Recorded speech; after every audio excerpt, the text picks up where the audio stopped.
The US can't afford to turn its nose up at this. Ukraine can't afford to lose more lives, and Russia can't afford to lose more artillery and more fire. At the end of the day, Russia doesn't want to lose face. It doesn't want to lose its reputational image. The Wagner Group, who was an incredibly reputable group when it came to mercenaries, has lost over 50% of its recruits. So it's important to understand that the last thing that we want to do is continue losing land, continue destroying infrastructure, and continue seeing the murder of innocent civilians. And I think that the world cannot afford to continue for another year of this war. I believe that Prime Minister Modi can have a great role in convincing Russia to come to the table.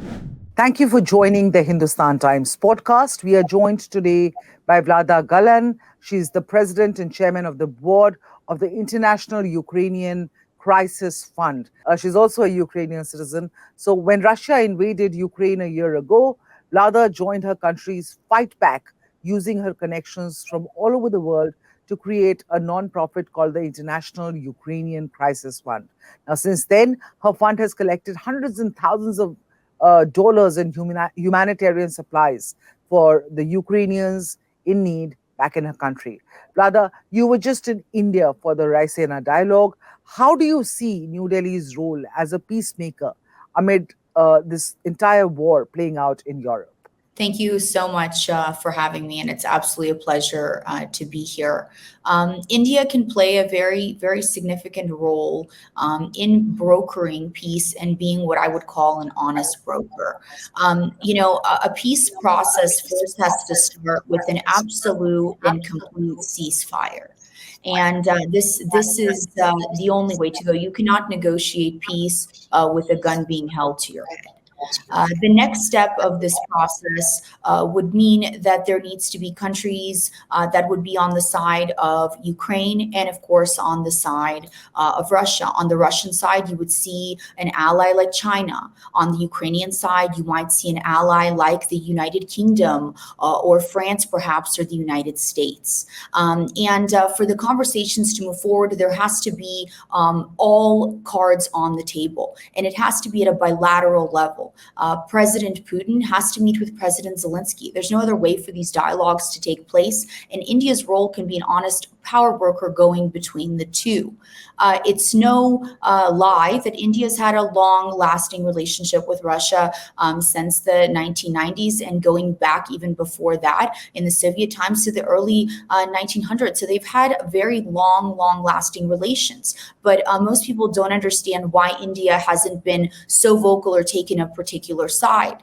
It's important to note that Prime Minister Modi has called for a ceasefire in Ukraine. And while he's been cautious to take a side, you cannot underestimate the fact that India is incredibly dependent on Russian oil. After some of the Middle Eastern countries, India gets most of its oil from Russia. And one has to understand India's position in this and the Prime Minister's position. But despite this, India is much more trusted than China in this equation. So you can see that India can play a great go-between role when it comes to this war. And there's a lot that can be done from the Indian side. And I know that the Indians often ask themselves, well, why get involved now? Where was Europe, when we needed them?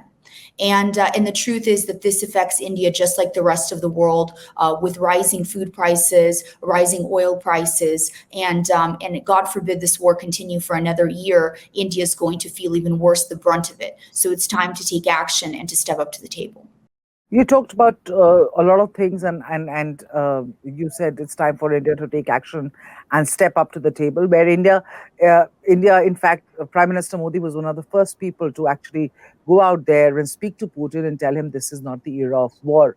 His words actually resounded all over the world because everyone sort of felt that is exactly what he said to Putin is something that needs to be echoed across the world and was echoed across the world by most world leaders.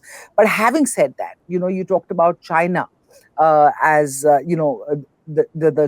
India is more trusted than China as a possible peacemaker between Russia and Ukraine. But it is China actually that has come up with this entire peace plan proposal last month on the anniversary of the 1 year anniversary of the invasion of Russia's invasion of Ukraine. China came up with this peace proposal. Why do you feel that China is not to be trusted as far as any peacemaking efforts between Russia and Ukraine are concerned? Well, while China has to be involved in part of the process, it's no lie that the United States doesn't trust China and has had very up and down relations with China. Not to mention the incredible risk of China considering selling weapons to Russia during this time.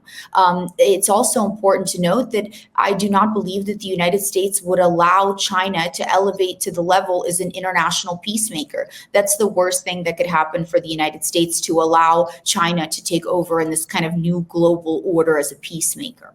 And I believe that's why India is much more trusted. India has one of the largest and fastest growing economies. India really has a populace that is incredibly anti-war. That's the sentiment that I received when I was in Delhi. And you were correct to note that Prime Minister Modi has not only called for a ceasefire, but is anti-war in general, and that reflects the views of the people. But when it comes to negotiations, everybody understands that China is on Russia's side. Not everybody feels the same way about India, and the United States and Ukraine would be much more open to an India brokering the peace between the two as a go-between versus China. That's a fair point. In fact, from the beginning of the war, India has been asking for diplomacy and negotiations to end this conflict. In fact, Prime Minister Modi is perhaps one of the few leaders in the world today who can pick up the phone and talk to a Zelensky and a Putin and a President Biden within one after the other, and perhaps that places India in a unique position to sort of solve this madness that's going on in Europe. Absolutely. And this is why it would be, refreshing to see India take the next step. And as you said, India has already been quite vocal on this subject in the early days. But now we're entering another phase. We're in 1 year of war. We're in war mode, and this can't continue onwards because of the effect it's going to have on the developing world. Russia and Ukraine are some of the largest producers of wheat. We're like the breadbasket of a huge part of the world. And you're going to see developing nations struggling because of this, the African continent being one of them. And so, therefore, it's time to enter into a new level of dialogue. And I think that India and Prime Minister Modi can call both parties to the table. And I think that Zelensky is very willing to go into that dialogue. The one thing that is very important to note is that he will not go into the dialogue if it involves a pre-existing condition of giving up 30-40% of Ukrainian land. I think that's very unrealistic and unfair to ask him to do going into conditions. So in order for peace talks to take place at a bilateral level, with India kind of leading that effort, there has to be no conditions on the table. I think first, on the Russian side, they have to agree to remove all troops from Ukraine. And on the Ukrainian side, the Ukrainians have to agree that they're going to put a pause on accession to Europe, to the European Union, and to NATO.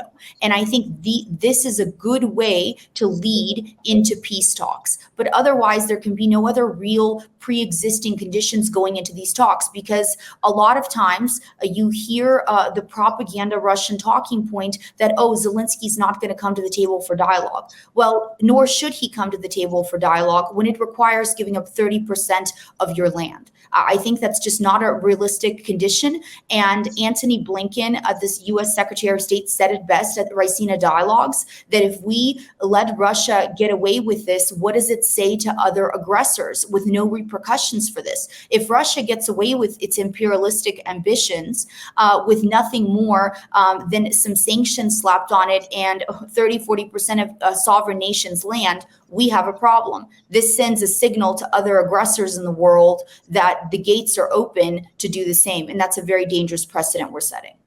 You talked about the peace talks, and you talked about Putin sort of not agreeing to sort of remove the conditions for these peace talks. But it is also Zelensky who time and again has said that we're not going to get onto a table. This is win or lose. He's even made a statement about taking back Crimea from Russia as part of this entire war effort, and all the arms and ammunition that is pouring into Ukraine from the US and the rest of the Western world.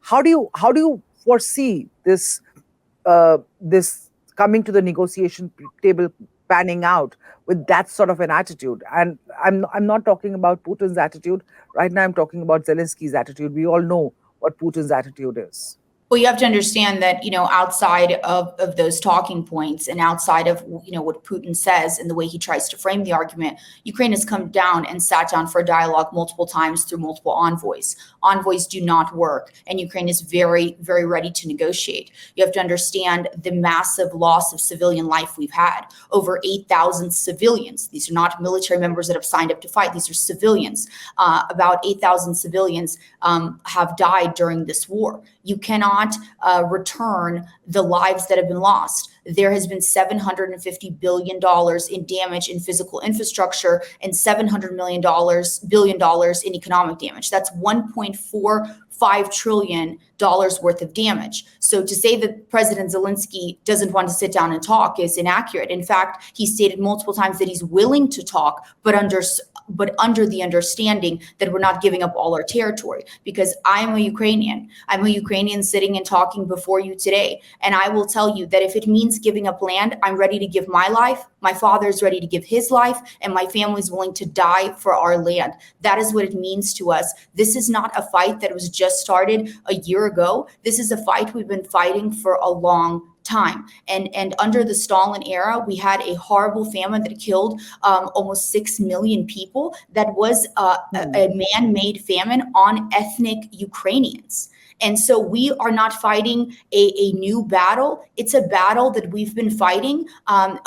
We've been a colony, basically, of Russia. We've been incredibly oppressed. We were not allowed to speak our language. I'm a Russian speaker. I barely know Ukrainian. I come from a Russian-speaking city. We were quite oppressed. So it's important to understand that the last thing that we want to do is continue losing land, continue destroying infrastructure, and continue seeing the murder of innocent civilians. We want to come to the table. We want to talk. President Zelensky has said it multiple times, but the only thing he requires is that going into these talks, we are not being forced to give up massive amounts of our land.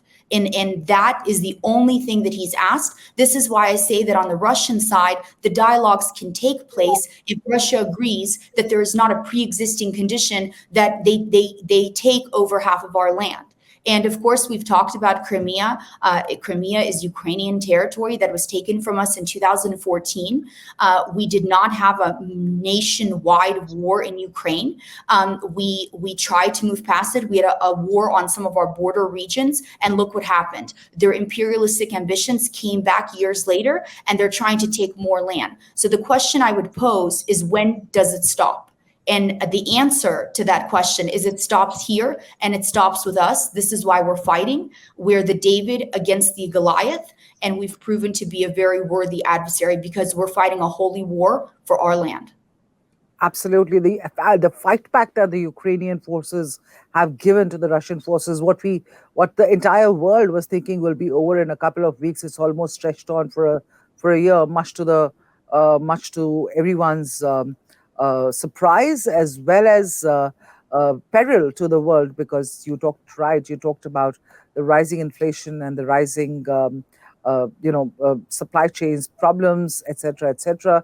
And there is a global slowdown which is in the making. But let me talk to you about the situation in Ukraine. You talked about the casualties. Tell us about your fund. How much money have you been able to collect, and how have you been able to help out in the humanitarian efforts, for the civilians, for non-civilians? How is your fund helping out? Our fund's been active for over a year now. Since the very early days of the war, we initiated the fund within 5 days after the war started.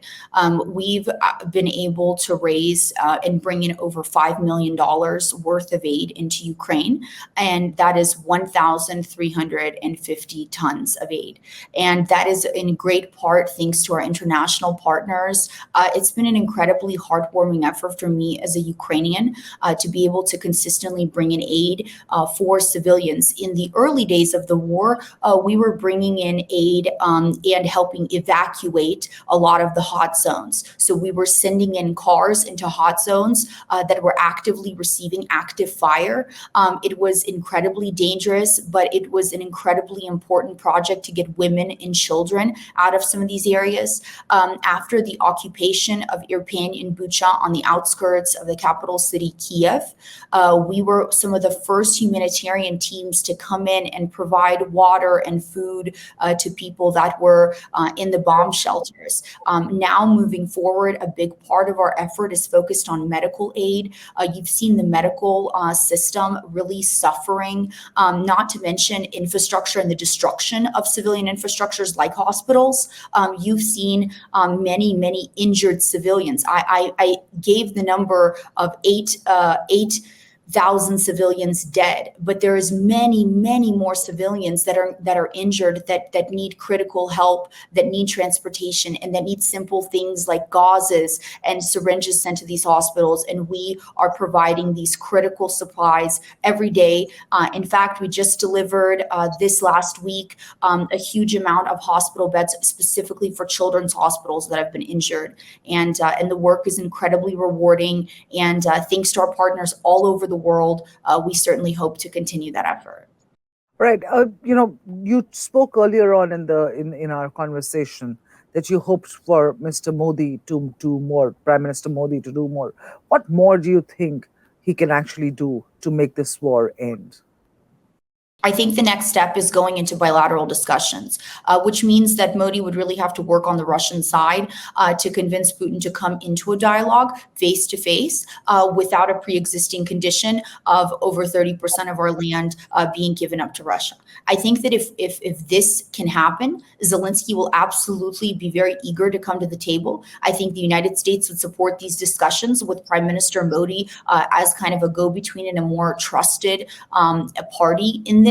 And I think that the world cannot afford to continue for another year of this war. And so the pressure is really on from all sides. The U.S. can't afford to turn its nose up at this. Ukraine can't afford to lose more lives, and Russia can't afford to lose more artillery and more fire. I mean, the Wagner Group, who was an incredibly reputable group when it came to mercenaries, has lost over 50% of its recruits. I mean, that's very significant. On the Russian side, the rough estimates are 175,000 to 200,000 casualties on the Russian side for their soldiers, and that's about 40 to 60,000 that are the estimates for those that are dead.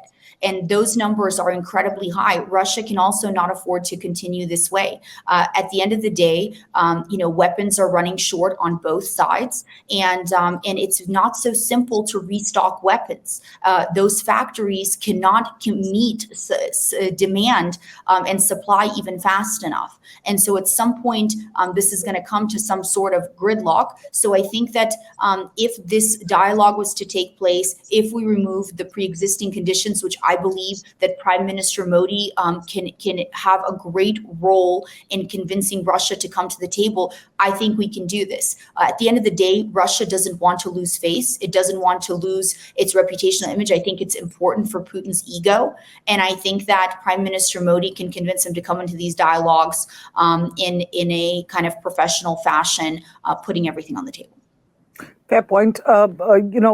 A couple of months ago, and this is in tune with what we're talking about, which is ending the war. A couple of months ago, China's Academy of Military Sciences came up with a simulation report on the Ukraine conflict, and which reportedly said that the war will draw to a close around the summer of 2023. Now, that's about the same time that the United States aid of $45 billion to Ukraine is also set to expire around the same time, and whether or not the Congress will approve a second round, given the fact that US itself is in the doldrums right now, one doesn't know. What is your take on this summer of 2023 simulation or assumption that the war will end around that time?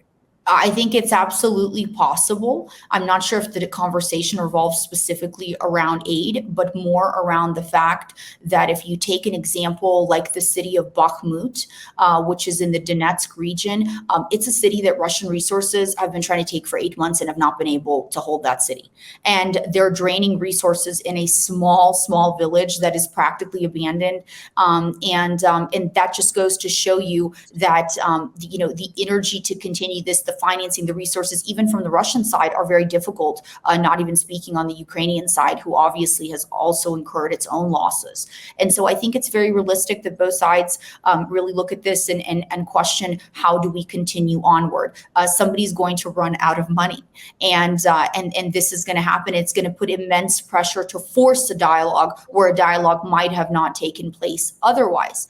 I think if this doesn't happen, let's say June, July, August, September, in this time period, then I think that you're realistically not looking for an end of the war for another year. I think then you're looking at 2024, and then you're going to feel a lot of pressure because Ukraine is technically supposed to have presidential elections. And I think that you're going to feel a lot of pressure and a lot of anxiety from not just only the international community, but domestically. People are going to be very lethargic and very tired of being in war mode. You have over 5 million displaced refugees just within the country, not to mention the 8 million refugees that have fled the country. People are going to get very, very lethargic, very tired. I think Russia's counting on a long war. So I would say, if not in the summer of 2023, then you're looking at, closer to October of 2024. Oh, wow. You're saying October of 2024, that's extending to almost 2.5 years. And you're right. Nobody can really afford this war, not Russia, not Ukraine, not the entire world. And we hope that there is some resolution in sight, some peacemaking attempt at a level which actually gives some results, gives some solutions to ending this war.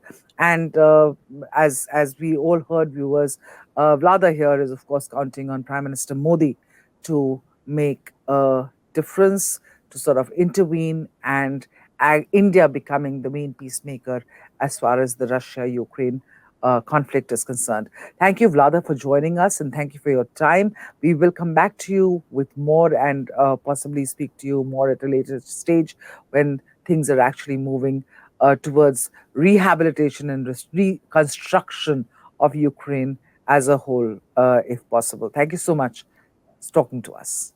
Thank you so much for having me. Pleasure.